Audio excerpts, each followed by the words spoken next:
இன்றைய முக்கிய செய்திகள். புதுச்சேரியில் பரபரப்பு. அமைச்சர் 3 எம்எல்ஏக்கள் ராஜினாமா.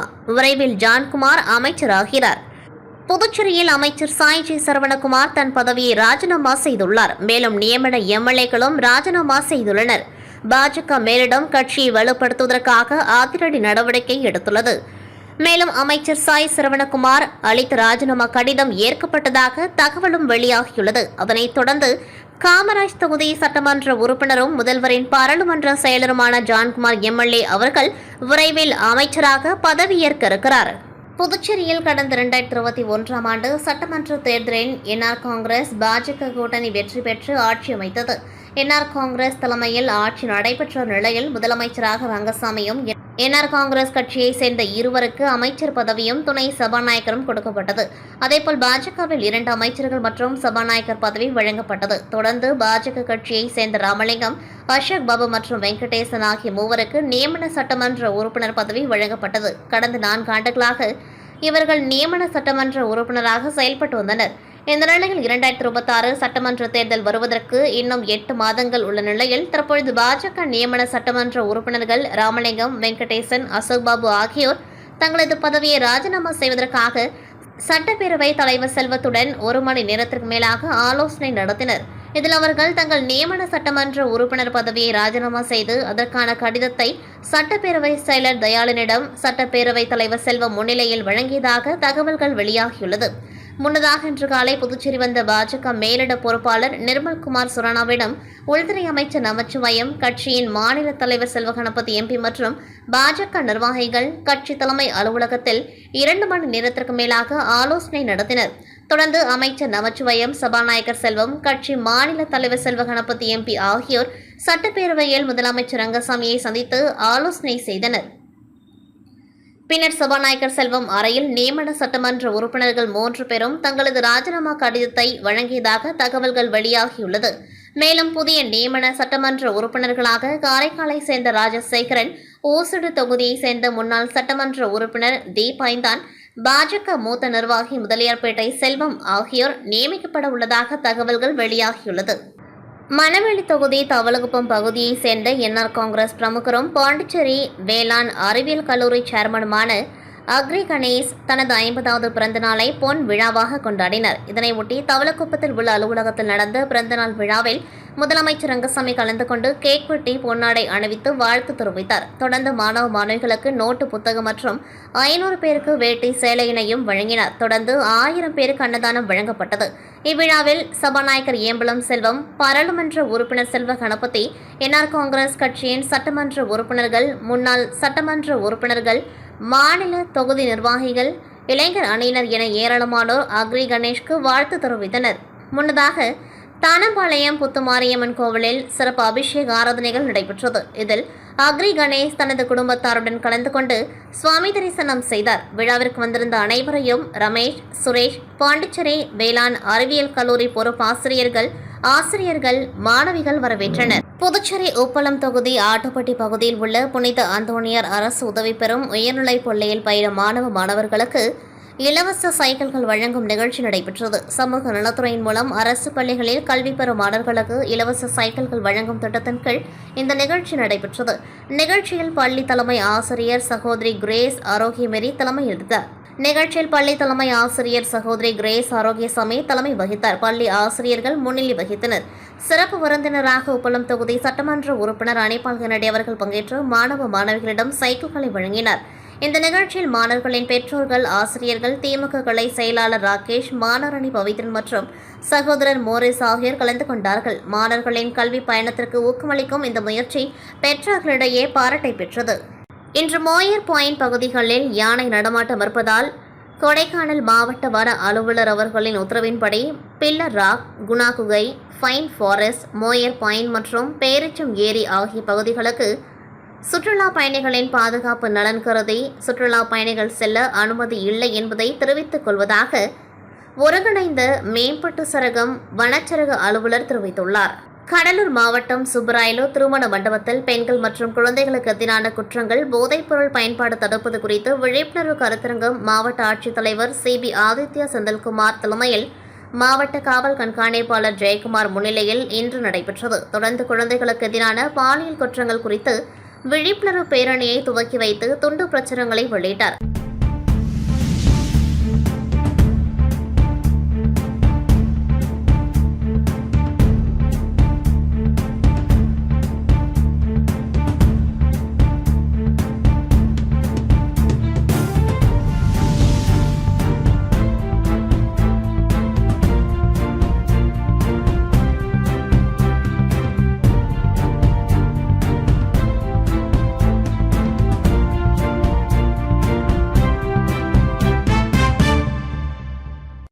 புதுச்சேரி மாநிலம் பூரணாங்குப்பம் பகுதியை சேர்ந்தவர் சக்திவேல். இவர் தனது பிறந்த நாளை வெகு சிறப்பாக தனது குடும்பத்தாருடன் கொண்டாடினார். முன்னதாக சக்திவேல் தலைமையில் 50க்கும் மேற்பட்ட மோட்டார் சைக்கிள்களில் சபாநாயகர் செல்வம் இதற்கு நேரில் வந்து பொன்னாடை அணிவித்து ஆசி பெற்றார். அதைத் தொடர்ந்து சபாநாயகர் செல்வம் தலைமையில் மோட்டார் சைக்கிளில் ஊர்வலமாக புறப்பட்டு அங்காள பரமேஸ்வரியம்மன் கோவிலை அடைந்தனர். அங்கு அம்மனுக்கு சிறப்பு பூஜை நடைபெற்று மகா தீபாராதனை காண்பிக்கப்பட்டது. தொடர்ந்து சக்திவேல் பிறந்தநாளை கோவில் வளாகத்தில் கேக் வெட்டி கொண்டாடினர். இதில் கோவில் நிர்வாக அதிகாரி பாஸ்கரன், கிராம முக்கியஸ்தர்கள், இளைஞர்கள் பலர் கலந்து கொண்டு பொன்னாடை அணிவித்து வாழ்த்து தெரிவித்தனர். முடிவில் ஏராளமான பெண்களுக்கு இலவச புடவைகள், மதிய உணவு, பிரியாணியும் வழங்கப்பட்டது.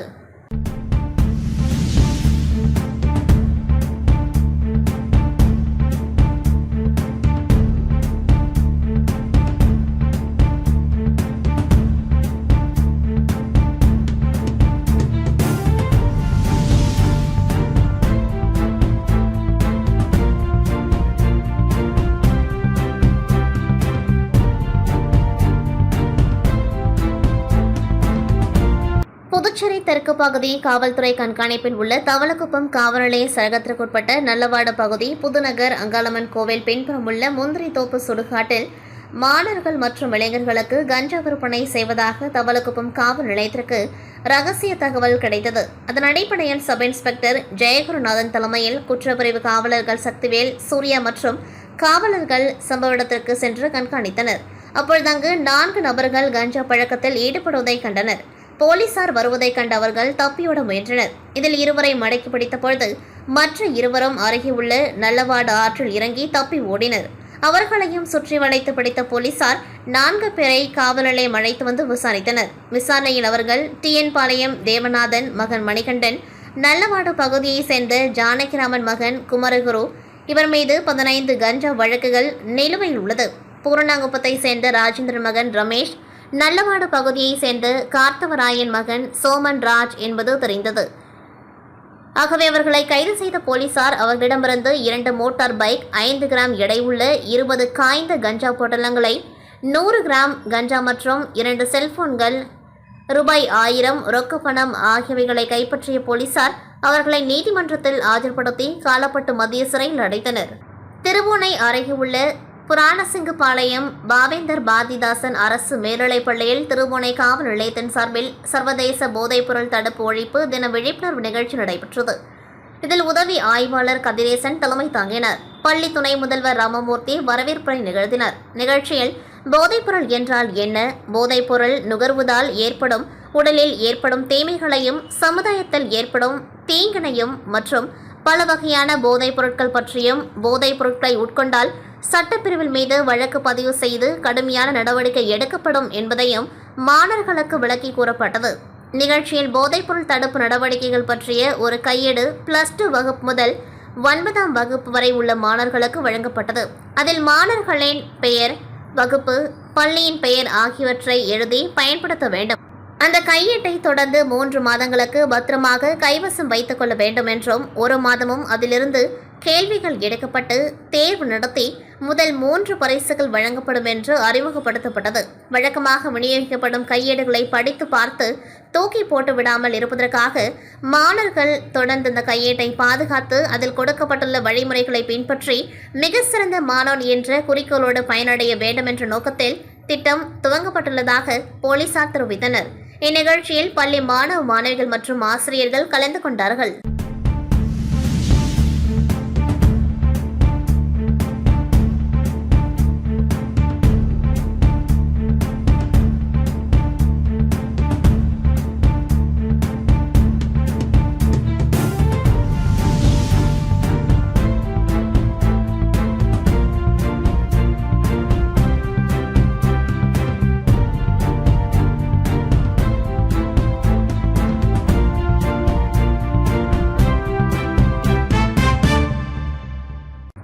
மாநிலம் பாரதியார் கிராம வங்கி சார்பாக சுய உதவி குழுக்களுக்கான கடன் வழங்கும் விழா வில்லியனூரில் நடைபெற்றது. இதில் வில்லியனூர் மற்றும் அதன் சுற்றியுள்ள கிராமங்களைச் சேர்ந்த 8 கிளைகளைச் சேர்ந்த குழுக்களுக்குமான கடன் வழங்கும் நிகழ்ச்சி வில்லியனூரில் உள்ள தனியார் திருமண மண்டபத்தில் நடைபெற்றது. இதில் சிறப்பு விருந்தினராக வட்டார வளர்ச்சி அலுவலர் சாந்தமூர்த்தி, பாரதியார் கிராம வங்கி தலைவர் ரத்தினவேல் ஆகியோர் கலந்து கொண்டு சிறப்புரையாற்றி பயனாளிகளுக்கு கடன் தொகையினை வழங்கினர். மேலும் இவ்விழாவில் பேசிய வங்கியின் தலைவர், சுமார் 400 பயனாளிகளுக்கு ரூபாய் 3.75 கோடி அளவிலான வீட்டுக்கடன், சுயதொழில், விவசாயம் மற்றும் வாகன கடன், சுய உதவி குழுக்களுக்கான கடன்கள் வழங்கப்பட்டது. இதுபோன்று வங்கியின் பிற கிளைகளுக்கும் கடன் மேளா நடத்தப்பட்டது. இதில் சுமார் 20 கோடி ரூபாய் கடன்கள் வழங்கப்பட்டுள்ளது என தெரிவித்தனர். இந்நிகழ்ச்சிக்கான ஏற்பாடுகளை வட்டார வளர்ச்சி அலுவலகம் மற்றும் பாரதியார் வங்கி சார்பில் நடைபெற்றது.